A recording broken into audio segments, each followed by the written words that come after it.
화면을 보고 바로 읽겠습니다. 시작. 주 안에서 항상 기뻐하라. 내가 다시 말하노니 기뻐하라. 너희 관용을 모든 사람에게 알게 하라. 주께서 가까우시니라. 아무것도 염려하지 말고 다만 모든 일에 기도와 간구로 너희 구할 것을 감사함으로 하나님께 아뢰라. 그리하면 모든 지각에 뛰어난 하나님의 평강이 그리스도 예수 안에서 너희 마음과 생각을 지키시리라. 아멘. 인생의 기본 원칙이라는 제목으로 하나님 말씀 전하도록 하겠습니다. 5월 한 달 또 우리 믿음의 가정들 은혜로 더 성장하기를 소망하고요. 각 가정들이 정말 은혜가 넘칠 수 있기를 주님의 이름으로 축복합니다. 얼마 전에 저희 사모와 아내와 이런저런 이야기를 하다가 참 감사하다라는 내용으로 이야기를 나눴던 것이 있어요. 그것이 뭐냐면 각자 물론 어려서 자라온 배경은 달랐지만 생각해보니 우리 부모님이 믿는 분이신 것이 참 감사하다 생각하게 됐어요. 그때는 잘 몰랐지만 돌이켜보니까 적어도 이런 차이가 있더라고요. 친구네 집에 놀러 갔어요. 그런데 친구 부모님이 굉장히 무서운 분이신 거죠. 그래서 막 말도 거칠게 하고 야 임마 너 막 하면서 굉장히 친구이지만 친구를 굉장히 엇박하는 듯한 그러한 말과 행동으로 하는 부모님이 있는 가정에 놀러 간 적이 있어요. 덩달아 저희 친구들도 단체로 얼어가지고 굉장히 어찌해야 할 바를 모르고 긴장스럽게 이렇게 서 있었던 기억이 있습니다. 그런가 하면 적어도 저희 부모님들은 그렇진 않았구나. 인격적으로 또 신앙적으로 그렇게 대해 주셔서 우리가 나름대로 감사하게 자랄 수 있는 여건이었구나. 이 부분이 참 감사로 여겨졌어요. 물론 믿지 않는 분들 가운데도 굉장히 인격적인 분들이 계세요. 그런데 믿음의 가정의 유익이라 함은 적어도 인격적인 하나님과 교제하고 하나님의 말씀을 듣고 따르고 자라나가면서 그 가정의 분위기가 그 인격적인 것을 닮아가는 거죠. 조금씩 그 부모의 모습이 인격적인 성숙함을 갖게 되면서 그 가정이 더욱더 그러한 부드러운 분위기로 바뀌어져 가는 것, 믿는 가정의 유익입니다. 그런 면에서 저는 우리 동성교회 모든 성도님들의 가정이 5월 한 달 하나님의 말씀 앞에 더 엎드려지고 말씀 앞에 더 순종하는 모습으로 배워나감으로 그렇게 믿음의 가정으로 바른 가정으로 인격적인 가정으로 부드러운 가정으로 세워지기를 주님의 이름으로 축복합니다. 그런 면에서 오늘은 우리가 그런 인생을 살기 위하여서 성경이 말하는 빌립보서 4장이 말하는 인생의 정말 성도가 알아야 할 기본 원칙 3가지를 함께 나누려 합니다. 첫 번째 내용은요, 기뻐하고 관용할 줄 알아야 한다. 너무 유명한 구절이기 때문에 우리가 자연스럽게 첫 번째 핵심을 알 수 있어요. 함께 읽어보겠습니다. 4절과 5절입니다. 시작. 주 안에서 항상 기뻐하라. 내가 다시 말하노니 기뻐하라. 너희 관용을 모든 사람에게 알게 하라. 주께서 가까우시니라. 주님이 오실 그날이 가까워지고 있으니 우리는 기뻐함으로 살아가며 그 기뻐함이 자연스럽게 삶으로 표출되어서 관용, 적절함, 부드러움, 관대함, 그러한 모습이 자연스럽게 드러나도록 하라. 사도 바울은 환난 가운데 있는 빌립보 교인들에게 말합니다.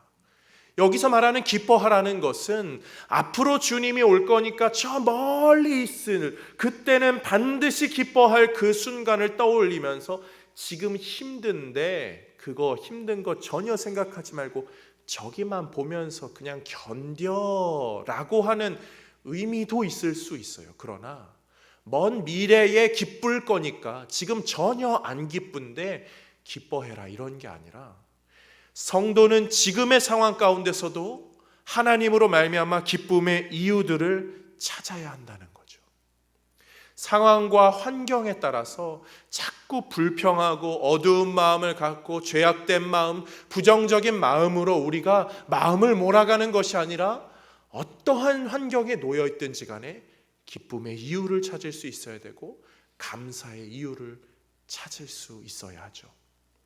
코로나 상황으로 말미암아 가정들이 여러 어려움에 놓였어요. 어려움이 참 우리의 눈앞을 캄캄하게 합니다. 그러나 기쁨과 감사의 이유들은 있잖아요.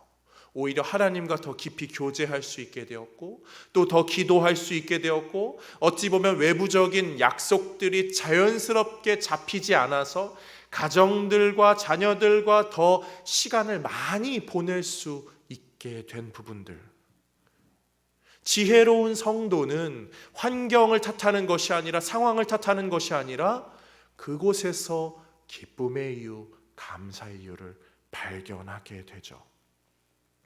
5월은 특별히 저희가 가정의 달이라고 해서 첫 주는 어린이 주일로 지킵니다. 그런데 우리가 왜 이것들을 가르치고 우리가 마음속에 새겨야 합니까?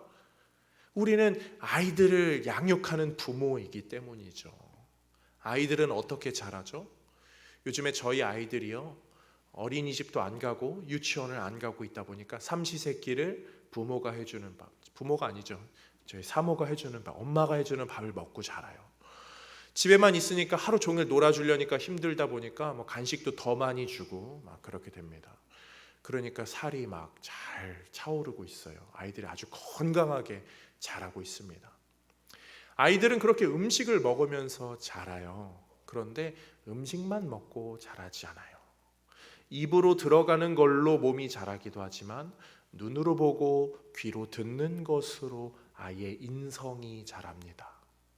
부모가 어떠한 말과 행동을 하고 있는가, 상황과 환경에 휘둘려서 부정적인 상태로 있는 모습으로 살아가는가, 기쁨과 감사로 이럴 때 기도의 모습으로 나아가는 그것으로 살고 있는가, 그 모습을 눈으로 먹고 자란다는 거예요. 그런 면에서 우리는 어떻게 해야 합니까? 그런 모습을 보일 수 있어야 하죠. 그런데 우리가 여기서 반드시 한번 꼭 기억해야 되는 것, 왜 사도 바울은 이 기쁨과 관용을 이야기하고 있을까? 성경의 두 가지 본문을 좀 살펴보면 좋겠는데, 하나는 이사야 55장, 오늘 설교에 굉장히 중요한 본문이고요. 먼저 한번 55장, 이사야 55장 12절 말씀 한번 보겠습니다. 시작. 너희는 기쁨으로 나아가며 평안히 인도함을 받을 것이요 산들과 언덕들이 너희 앞에서 노래를 발하고 들의 모든 나무가 손뼉을 칠 것이며, 너희가 기쁨으로 나아가며 평안히 인도함을 받으라. 기쁨으로 나아가면 평안해진다. 기쁨으로 나아가면 관용의 삶을 자연스럽게 살아가게 된다. 그 사도 바울의 그 가르침이 이사야 55장의 내용과 일맥상통하는 내용이죠. 그런데 어떻게 그 기쁨을 우리가 찾을 수 있나요? 어떻게 이 환경 가운데서, 이 상황 가운데서 기쁨을 발견할 수 있나요? 그냥 다른 종교가 먹지로 기뻐하는 마음, 그런 표정, 웃음소리를 내면 뇌가 그렇게 호르몬을 분비한다, 그런 것을 이야기하기 때문에 억지로 기뻐하라는 것이 아니에요. 이사야 55장은요 그 기쁨의 방법을 제시해 줍니다. 55장 1절은 이렇게 말해요. 함께 읽어보겠습니다. 오호라 너희 모든 목마른 자들아 물로 나아오라. 돈 없는 자도 오라. 너희는 와서 사 먹되 돈 없이, 값 없이 와서 포도주와 젖을 사라. 오라. 돈 없어도 와라. 여기로 와라. 하나님의 그 기쁨은 그렇게 발견되는 거예요. 내가 억지로 뭔가를 기뻐해야지가 아니라 하나님 앞으로 와라. 돈이 없어도 와라. 돈 없이 살 수 있다. 거기서 기쁨이 발견되는 거예요. 그런데 우리의 문제는요, 그 하나님 앞에 가지를 못한다는 거죠. 그래서 우리가 다른 성경 본문 하나를 더 꼭 유념하셔야 돼요. 무엇입니까? 누가복음 말씀인데요, 예수님의 탄생에 어떤 일이 벌어지죠? 지극히 높은 곳에서는 하나님께 영광이요, 땅에서는 하나님이 기뻐하신 사람들 중에 평화로다. 개역 한글판 예전엔 기뻐하심을 입은 사람들, 하나님이 오라 그러셨는데 죄악으로 단절되어 가지 못하는 우리가 되자 예수님께서 우리에게 직접 와 주셨어요. 그래서 하늘에는 영광, 평화, 이 땅에는 기쁨이 가득하게 되고 기뻐하심을 입게 되었죠. 즉 우리가 기쁨을 억지로 만들어낸 것이 아니라 하나님께서 오셔서 우리에게 그 기쁨을 주셔서 우리는 진정 기뻐할 수 있게 되었고, 이사야 55장이 말하는 그 기뻐함이 평화로, 빌립보서가 말하는 그 기뻐함이 관용으로 가는 삶을 자연스럽게 이루어지게 된 거예요. 우리 예수님의 또 다른 이름을 무엇이라 합니까? 임마누엘이라고 하잖아요. 그가 우리와 함께 하신다. 오라, 그런데 오지 못하는 우리와 함께 하시는 그 주님이 계시기 때문에 우리가 기뻐할 수 있어요. 이 어려운 때에 우리가 어떻게 참 기쁨을 발견하죠? 주의 말씀을 묵상하는 거죠. 하나님의 은혜를 사모하는 거죠. 그럴 때 거기서 기쁨이 우리에게 찾아오게 되잖아요. 이 이사야 55장과 빌립보서 4장은요 전혀 관계가 없다라고 생각할 수 없어요. 아이들이 부모의 말과 행동을 먹고 자란다고 했잖아요. 우리는 다 그래요. 뭔가 배운 대로 살아가요. 책을 읽은 만큼 그 책의 기반이 되어서 그것을 말로 표현하고 행동하고 글로 쓰죠. 사도 바울도 그런 사람이었어요. 사도 바울은 무엇을 공부한 사람이었죠? 구약의 말씀을 공부한 사람이었어요. 이스라엘 사람들 중에 랍비들, 그리고 그 중에 엘리트 중에 엘리트들은 이 성경을 지금도 달달달달 외우잖아요. 달달달달 외운다는 건 어디에 무슨 내용이 있는지를 정확하게 안다는 거예요. 사도 바울이 편지를 쓸 때 그냥 즉흥적으로 생각해서 기뻐해라 기뻐해라 기뻐해라 그냥 대충 이렇게 쓴 것이 아니라, 기뻐해라라는 것으로 즉흥적으로 쓸지라도 그가 배운 내용들 가운데는 이사야 55장의 내용, 기뻐하는 것이 곧 평화이고 기쁨이고 감사로 이어지는 것을 알기에 그는 그것을 여러 서신서들에서 기록하고 또 기록합니다. 사랑하는 성도님들, 우리는 그렇게 우리에게 오신 예수로 말미암아 기뻐할 수 있는 인생이 되었고, 사도 바울은 지금 그것을 가르쳐주고 있는 거예요.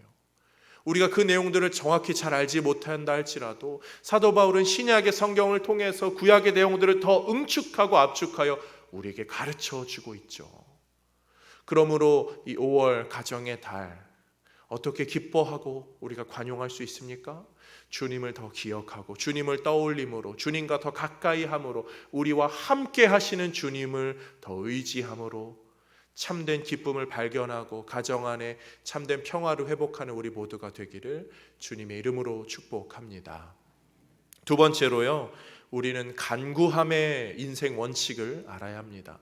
기뻐함과 관용의 원칙이 있다면 두 번째로는 간구할 줄 알아야 해요. 오늘 6절 말씀은 이렇게 말합니다. 아무것도 염려하지 말고 다만 모든 일에 기도와 간구로 너희 구할 것을 감사함으로 하나님께 아뢰라. 기도하라. 한마디로 압축할 수 있어요.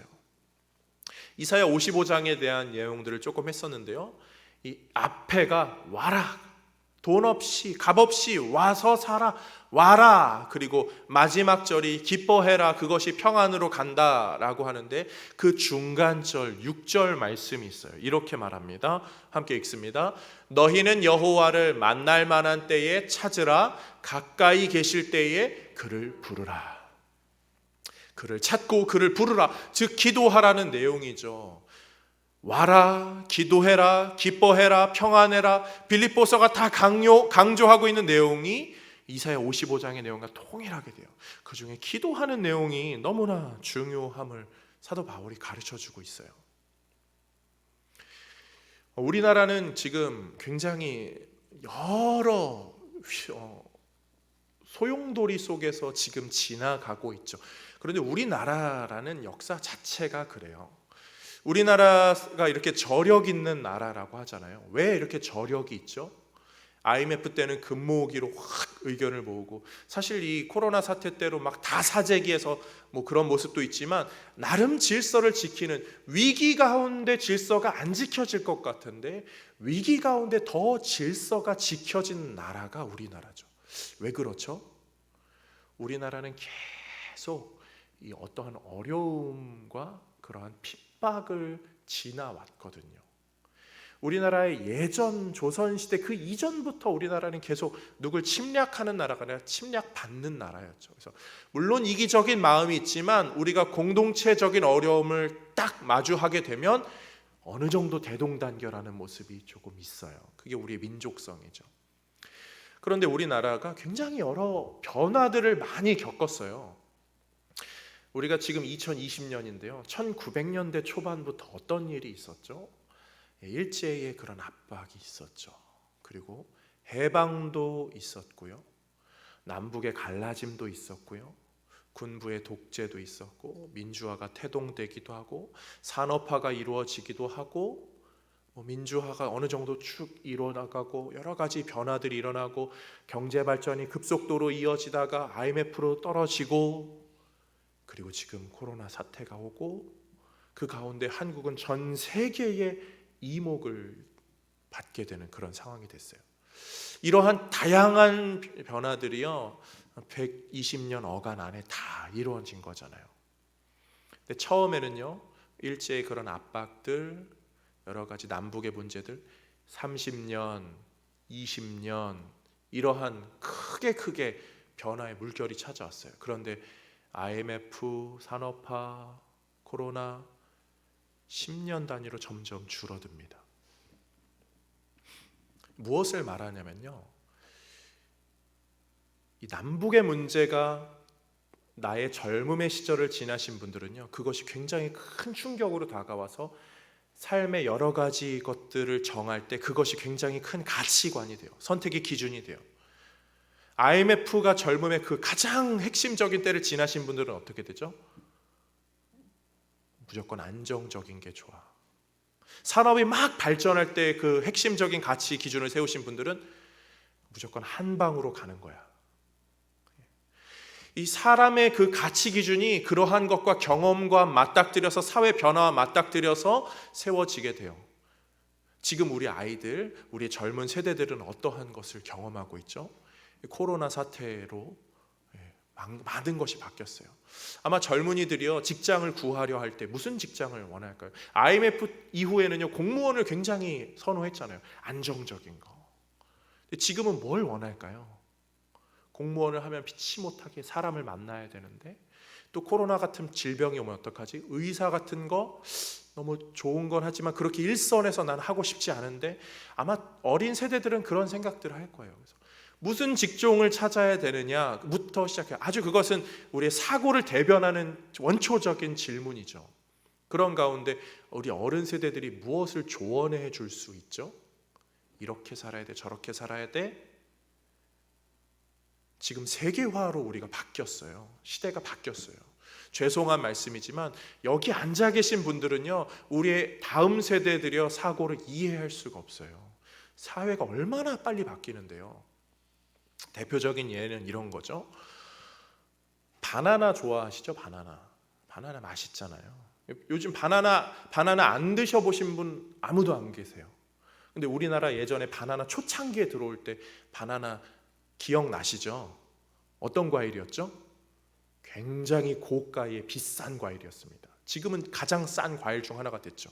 바나나 한 송이가 얼마였죠? 기억나시는 분 계세요?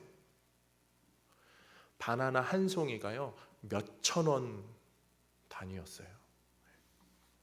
바나나 한 송이가 밥 한 끼가 뭐 500원, 1000원 하던 시대에 바나나 한 송이가 그것을 맘먹고 그것보다 더 비싼 한 개, 한 다발도 아니고. 그런데 지금 어떠하죠? 바나나는 너무 저렴해졌어요.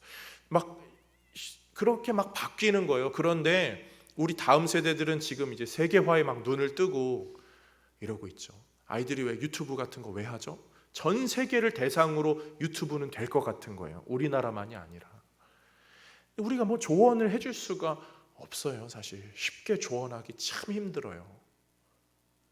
그런데 우리는 부모잖아요. 어른이잖아요. 무엇을 어떻게 해야 되죠? 적어도 다른 것은 아니라 기도하는 모습이 중요하다는 것, 이것 하나는 가르칠 수 있어야죠.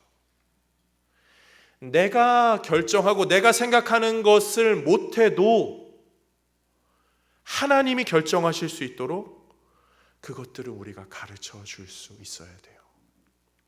많은 부모님들이 아이들을 학원에 보냅니다. 왜 보내죠? 많이 배우면 잘 될 것 같아서. 많이 배운다고 지식이 많다고 잘 되지 않아요. 사람이 몰라서 못 되는 거 아니죠. 메이저리그 유명한 선수 중에, 우리나라 선수 중에 강정호라는 선수가 있죠. 한 번쯤은 들어보셨을 거예요. 그가 선수 생활을 거의 마감하게 됐잖아요. 왜 그렇죠? 음주운전 때문에요. 음주를 할 수 있겠죠, 선수가. 그런데 그가 음주를 하고 나서 대리운전을 부르면 되잖아요. 뭐 15,000원 정도라고 하더라고요. 15,000원 부르면 그 기사가 알아서 데려다 주는데, 그 15,000원을 아끼려고 그랬는지 아니면 그 15,000원이 없어서, 말도 안 돼요. 연봉이 수십억, 수백억이 되는 사람이잖아요. 그가 음주운전이 위험하다는 걸 몰랐을까요? 알았어요. 지식이 있음에도 불구하고 그렇게 살지를 않은 거잖아요. 그 15,000원 때문에, 그 음주운전, 그 15,000원 때문에 150억과 자신의 인생 수십 년의 가치를 날려버린 사람이 강정호다, 이런 얘기를 사람들이 하더라고요. 그만큼 사람이 지식으로 사는 것이 아니라 다른 하나님을 의지할 줄 아는 그 기도의 자세, 이것이 훨씬 더 중요함을 우리는 떠올려야 합니다. 우리가 여러 가지 지식들은 굉장히 많아요. 삼성전자 주식이 떨어졌다고 해서 지금이 기회다 해서 그 주식을 살 지혜는 많이들 있더라고요.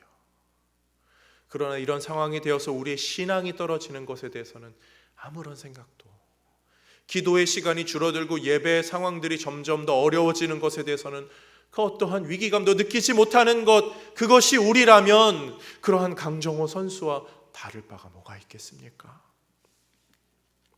기도는 너무 중요한 거죠. 그런 면에서 하나님의 뜻을 알아가는 것.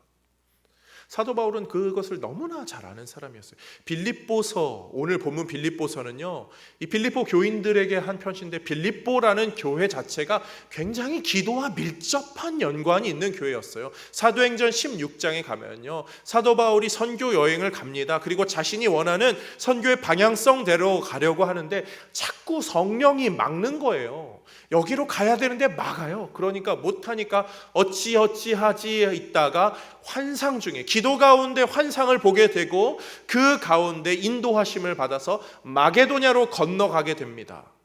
전혀 어디로 가야 될지 모르는 상황에서 정처 없이 떠돌고 있어요. 그런데 16장에 가면 이렇게 말해요. 어디 가서 기도할 수 있을까 해서 기도의 처소를 찾는 중에 루디아라는 사람을 만나게 되고, 그 사람을 통하여 복음이 전해지면서 빌립보 교회가 세워지게 됩니다. 그리고 그 사건 뒤에 또 어떤 일이 벌어지냐면, 사도 바울과 그 일행이 기도를 하러 가던 중에 한 귀신 들린 아이를 만나요. 그리고 그 아이와 영적 싸움을 그 지역의 사람들과 하게 되죠. 그리고 승리하게 되면서 사도 바울의 사역이 점점 더 힘을 얻어갑니다. 이 16장은요, 여러 가지 사역들을 이야기하지만 꼭 감초처럼 나타나는 것이 기도와 관련된 것들이에요. 그렇게 빌립보 교회는 기도로 세워졌어요. 빌립보 교인들도 잘 알겠죠. 그렇기 때문에 지금 사도 바울은 기도의 중요성을 이야기합니다. 우리는 지금 기도를 많이 못하는 상황이 됐어요. 마음이 너무 안타깝죠, 사실. 저도 아침에 눈만 뜨면 가장 먼저 기도하게 되잖아요. 하나님, 오늘 어떻게 하죠? 교회는 어떻게? 시대는 어떻게 해요? 성도님들은 어떻게 해요? 직장은, 사업은 어떻게 해요? 생각나는 대로 아침에 일어나자마자 그것부터 기도하게 됩니다. 기도를 못하는 현실에 더 마음 아파하면서. 자기 전에도 저는 누워서 기도를 해요. 담임 목사가 되고 나서 마음이 어떤 것으로 쏠리냐면요, 셋째가 생겼다고 말씀 지난주에 드렸거든요. 자녀를 위해 열심히 기도해야 되는데 죄송스러운 말씀, 저 아내에게 자녀를 위한 기도보다 교회를 성도님들을 위한 기도를 더 많이 하게 돼요. 그게 더 우선순위로 저 입에서 막 나오게 돼요. 마음속에서. 사랑하는 성도님들, 같이 기도하십시다. 일상에서, 가정에서 더 기도할 수 있는 우리 모두가 되기를 주님의 이름으로 축복합니다. 내 기도하는 그 시간, 그때가 가장 즐겁다. 이 세상 근심 걱정에 얽매인 나를 부르사 내 진정 소원 주 앞에 낱낱이 바로 아뢰어 큰 불행 당해 슬플 때 나 위로 받게 하시네. 사랑하는 성도님들, 기도가 우리 인생의 정말 중요한 원칙임을 꼭 기억할 수 있기를 주님의 이름으로 축복합니다. 마지막 세 번째 간단히 나누고 오늘 말씀을 정리하면 좋을 것 같아요. 세 번째는요, 주님을 신뢰하는 것이 우리 인생의 원칙이에요. 주님을 신뢰하고 의지하는 것. 오늘 본문 7절 말씀을 함께 읽어보겠습니다. 그리하면 모든 지각에 뛰어난 하나님의 평강이 그리스도 예수 안에서 너희 마음과 생각을 지키시리라. 아멘. 몇 주 전에 기도원에 갔다 왔을 때 이 빌립보서 4장 7절 말씀을 읽으면서 마음이 막 요동쳤어요. 그러면서 이 말씀을 우리가 꼭 나누고 성도님들과 공유하면 좋겠다. 그러면서 빌립보서를 한 장씩 한 주간씩 설교를 했죠. 여기서 마음과 생각을 지키시는 분이 우리 하나님이시다. 그분이 우리의 마음과 생각. 그런데 그 하나님은요, 모든 지각에 뛰어나신 분이라고 말해요. 사람은요, 배우고 경험하고 읽고 감각하는 것으로 결정하고 선택하는데 우리가 기도하면 그 지각에 가장 뛰어나신 하나님께서 우리의 선택을 도와주시고 지켜주신다라고 말하죠. 우리의 생각을 뛰어넘는, 우리의 결정을 뛰어넘는 하나님의 선택이 있다라고 분명히 말해주고 있어요. 우리라는 존재는요, 얼마나 무지하고 또 선택에 있어서 지혜롭지 못한지요. 몇 가지 사람들에 관한 이야기를 조금 오늘은 이야기를 하고 설교를 이렇게 정리하면 좋을 것 같은데요. 케니 샌섬이라는 사람이 있어요. 별로 유명한 사람은 아닙니다. 여기 계신 분들의 99%는 잘 모르시는 분이죠. 영국의 축구 선수였어요. 대표적인 축구 선수, 국가대표 축구 선수였는데 그 사람은요, 아주 대표적인 국가대표이고 아주 큰 팀에서 뛰고 있기 때문에 엄청난 돈을 많이 벌었던 사람이에요. 그런데 그가 한 선택 한 가지가 그의 인생을 망치게 됩니다. 그것은 바로 술이었어요. 알코올 중독으로 선수 생활부터 점점 기량이 하락하더니 그가 은퇴하고 난 후에도 그것이 그의 발목을 계속 붙잡게 되어서 심지어 노숙자로 전락하게 됩니다. 모든 것들을 다 잃어버려요. 방송에서 그를 발견하고 사람들이 노숙자와 있는 그를 발견하고 재활 프로그램을 도입합니다. 여러 성금을 모금합니다. 그 사람을 우리 나라의 자랑이었는데 다시 살리자. 그에게 많은 것이 집중됐지만 그는 그 술을 버릴 수가 없었어요. 다시 노숙자의 길로 가게 됐죠. 그와 반면하여 노숙자인데 완전 정반대의 삶을 살게 된 사람이 있습니다. 에밀리 자무르카라는 사람인데요. 작년에 어떤 일이 벌어졌냐면 이 사람이 노숙자였어요. 그런데 그 여인이 러시아에서 음악을 전공하고 바이올린을 전공한 사람이었어요. 미국으로 건너와서 레슨을 하면서 살아가게 됩니다. 그러다가 육체의 심각한 질병으로 재산을 점점 잃어가게 돼요. 그 유일한 생활의 도구인 바이올린을 갖고 살아가다가 그가 점점 길바닥으로 낫게 되죠. 엎친 데 덮친 격으로 소매치기가 그 바이올린을 뺏어가요. 그거를 뺏기지 않으려고 옥신각신하다가 바이올린이 부서집니다. 그의 인생의 가장 고가의 제품, 인생의 유일한 생계수단이 그게 부서지게 돼요. 아무것도 그녀는 할 수 없었어요. 다 잃어버린 채로 노숙자 생활을 몇 년 하게 됩니다. 그러나 작년에 어떤 일이 있었냐면 그녀가 미국 LA 지하철에서 노래를 부르고 있었어요. 아무도 없을 때. 그런데 그 노래를 누군가 몰래 이렇게 촬영을 해요. 그 지역 경찰관 한 분이요. 인터넷에 그것을 올렸어요. 수많은 사람들이 그것에 관심을 갖고 그녀를 돕고 모금을 하게 됩니다. 그녀는 일학 스타가 되어서 앨범을 만들자는 얘기가 나오고 인터뷰를 하게 되고 공연을 하게 되면서 다시 그녀의 인생이 새롭게 살 물꼬를 트게 되었죠. 무엇을 선택하느냐가 인생에 참 중요해요. 그런데 우리는요, 좋은 것을 선택해서 성공할 확률보다 나도 모르게 안 좋은 것을 선택해서 실패할 확률이 더 많은 인생을 살아가고 있어요. 우리 인생은 그러하죠.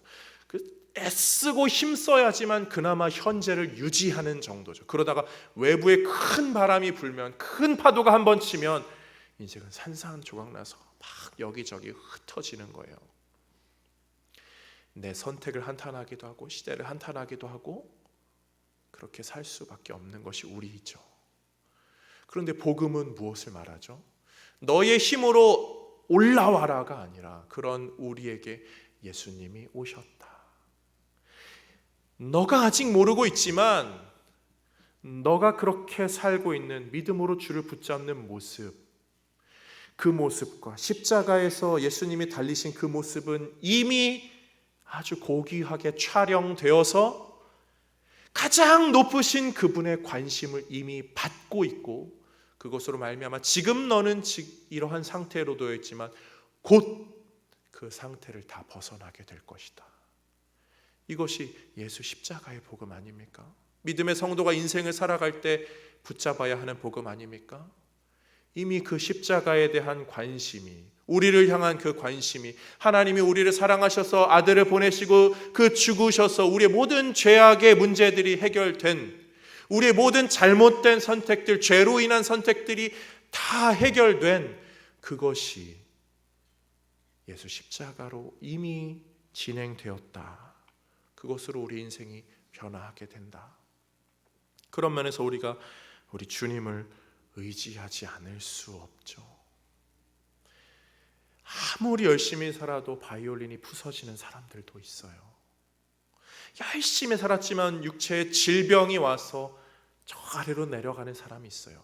그러나 믿음의 성도는 거기서 좌절하는 것이 아니라 지켜보고 계시는 분, 함께 해주시는 분이 계심을 잊지 않고 기억하는 우리 모두가 되기를 주님의 이름으로 축복합니다. 말씀을 정리합니다. 우리 인생의 중요한 원칙 3가지를 함께 나눴습니다. 우리 가정과 자녀들에게 꼭 가르쳐야 될 내용인데요. 기뻐하고, 주로 인하여 기뻐하고 그것으로 인하여 관용하고 평화의 삶을 사는 것, 그리고 기도할 줄 알고 그 모습을 가르칠 줄 아는 것, 그리고 주님을 의지할 줄 아는 성도의 삶의 모습, 그것으로 살아가고 그것으로 가르침으로 말미암아 주님이 원하시는 그런 믿음의 복된 성도로 다 세워지는 우리 모든 성도님들 되시기를 주님의 이름으로 축복합니다. 우리 찬양 한 장만 하고 오늘 설교 마무리하도록 하겠습니다. 우리는 다 주님 앞으로 의지하며 살아가야 하는 존재들이죠. 찬송가 526장인데요. 분명히 이렇게 말합니다. 힘쓰고 애씀이 없을지라도 이 샘에 오면 다 마실 수 있다. 힘쓰고 애씀이 없어도, 우리가 좀 못해도 실패해도 낭망해도 좌절해도 주 앞에 나오기를 주님은 원하시죠. 상황이 어두워도 해결의 기미가 보이지 않아도 샘물을 사모하세요. 주님을 더 사모하세요. 그 주님이 우리의 힘이 되시고 능력이 되어 주십니다. 함께 찬양합니다. 목마른 자들아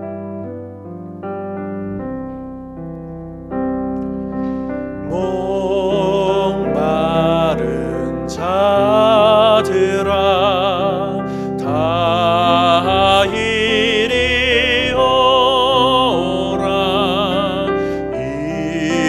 이곳에 좋은 샘 흐르도다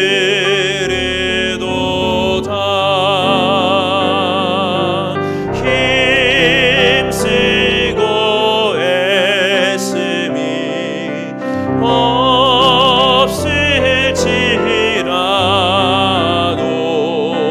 이 샘에 오면 다 마시겠네. 2절 이 샘의 솟는물 이 샘의 솟는물 강같이 흘러 온 천하 만국에 다 통하네 빈부나 귀천에 분별이 없이 다 와서 치고 다 마시겠네. 기도합니다. 하나님 아버지 감사합니다. 그 샘물을 알게 하시고 그 샘물 곁에서 살게 하시니 감사합니다. 많은 사람들은 잠깐 웅크리는 듯 하다가 기회가 나서 여러 곳으로 자신의 유익을 쾌락을 찾아 떠나갔지만 그래도 주님께 예배하는 것이 중요함을 알고 함께 모여 이 샘물 떠마시기를 소망하는 자들 여기 모이게 하시니 감사합니다. 여기 있는 모든 성도들 인생에 어떠한 풍파가 찾아오든지 간에 어떠한 가뭄이 찾아오든지 간에 이곳에서 샘물 마시며 기뻐하며 감사하며 살아갈 수 있는 우리 모두 되게 하여 주옵소서. 주님이 공급하시는 샘물을 늘 공급받으며 그것으로 먹고 기뻐하여서 관용하며 또 그 안에서 무릎으로 살아가며 주를 의지하며 우리의 지각을 가장 좋은 것으로 이끄시는 하나님의 뜻으로 세워지는 복된 가정들 다 되게 하여 주옵소서. 하나님 우리는 모르고요, 하나님 우리는 부족하고요, 하나님 우리는 때로는 실수하고요, 하나님 우리는 때로는 지금 지나쳐 버렸고 이미 기회를 놓쳐버린 것만 같은 그런 인생처럼 느껴집니다. 그러나 이곳에서 주의 샘물을 의지하며 살아갈 때 그것이 늦어진 것이 아니라 가장 좋은 가장 적절한 선택임을 깨닫게 하여 주옵시고 하나님의 그 귀한 선택이 우리의 인생에서 가장 선한 영향력으로 나타날 수 있도록 주여 역사하여 주옵소서. 우리를 사랑하시고 이끄시는 아버지 하나님, 우리의 믿음의 가정들을 사랑하여 주옵시고 부모가 행하는 신앙의 모든 모습들이 자녀들에게 잘 교육되게 하여 주옵시며 그것이 가정 안에 귀한 신앙의 뿌리로 자리 잡게 하여 주옵소서. 신앙으로 살아가는 가정이 그렇지 아니한 가정보다 훨씬 더 존귀해지는 의의 역사 우리의 인생 가운데 경험되어지도록 선하신 하나님, 능력의 하나님, 우리 인생들을 사용하여 주옵소서. 주의 능력을 사모하며 이 시간 귀한 마음으로 우리의 마음과 정성을 자연스럽게 표현하였습니다. 각양각색의 예물들을 받아 주옵시고 11조 감사 1,000번째 선교의 예물, 꽃꽂이 예물 하나님 기뻐 받으시며 하나님이 흠양하시는 인생들 되게 하여 주옵시며 특별히 그 가정들, 자녀들은 주의 오른손에 꽉 붙들리는 그런 귀한 인생들 다 되게 하여 주옵소서. 주님, 이 연휴 기간 5월 한 달 너무나 중요한 시기인데 사람들의 마음이 해이해지질 않을까 걱정스럽습니다. 하나님, 그 가운데 안전하게 지켜주시고 보호하여 주옵시며 또한 사람들의 선택이 지혜로울 수 있도록 주님, 이 세대를 붙잡아 주옵소서. 특별히 우리 동성교회 성도님들의 각 가정은 억울하게 어려움 당하는 일 전혀 없게 하여 주옵시고, 미련한 선택을 하는 사람들의 그 파도가 우리의 가정들까지 영향 미치지 않도록 하나님이 귀한 방파제 되어 주셔서 지키시고 보호하여 주옵소서. 한 주간의 삶을 지켜주시고 물질로 인하여 어려움 겪는 일 없게 하여 주옵시고, 경제적인 물꼬가 튀게 하여 주옵시며 건강의 안녕을 하나님 허락하여 주옵시며, 어린아이들 특별히 연로하신 분들에게 하나님의 그 보호하심이 더욱더 겹겹이 쌓여지게 하여 주옵소서. 우리 모든 가정 5월 한 달 복된 가정으로 이끌어 주시기를 간절히 소망합니다.